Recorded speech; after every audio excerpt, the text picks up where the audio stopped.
People who reside in communities adjacent to the beach regularly see visitors stretched out on the sand, ostensibly sleeping while working on their tan, in some cases for the entire stay of a vacation. When asked, these people indicate that they are taking a well-earned vacation and just want to have an opportunity to rest, shut down their mental faculties, and absorb the sun's rays. They do not speak about trying to achieve any higher state of conscious awareness. Rather, they do what they can to reduce the conscious state to the absolute minimum of the body consciousness as may be possible. This relatively innocuous situation may replace many other forms of dissipation, such as getting drunk, or getting high on drugs, or engaging in promiscuous sex, or engaging in otherwise mindless activities simply to have fun.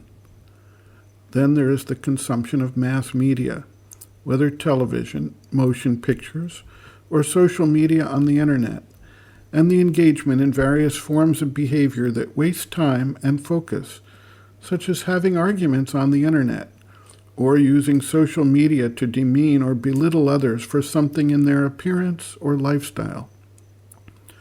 All of these then become part of the burden that gets stored away in the memory and in the very cells of the body, and thus can rise up whenever the proper trigger of sight, sound, smell, or touch opens up that capsule of memory. It is no wonder, then, that when an individual turns to spiritual development, he finds there is an entire habitual pattern of triggered memories and reactions that come up continually and work to obstruct or divert the attention from the focus on the spiritual pursuits. It may be a song from one's youth, or some experience one had along the way that rises up and needs to be dealt with in some fashion in order for the focus on the spiritual progress to be restored and become effective. The seeker soon begins to recognize that all acts of dissipation, lowering of the consciousness, whether resurrected from the past or occurring as part of a present response pattern, cause tremendous tiredness and fatigue, both through the sapping of energy and through the closing off of access to sources of new energy from a higher level of consciousness. As the seeker begins to experience the deep peace that comes with the quiet meditative state that is turned towards the higher planes of consciousness force, he can recognize that he feels refreshed, energized, reinvigorated through contact with this higher force. While most individuals who have not awakened to the spiritual quest as of yet will not make the effort, the spiritual seeker who has become aware of the differences in these things clearly can get a benefit that reduces fatigue, increases energy and the power of concentration, and thus can become an instrument of both enhanced action and enhanced energy in his life. We frequently find that dedicated spiritual practitioners tend to have tremendous amounts of energy available to them, which only increases the more they tap into the higher energetic levels beyond the normal consciousness of the body, life, and mind.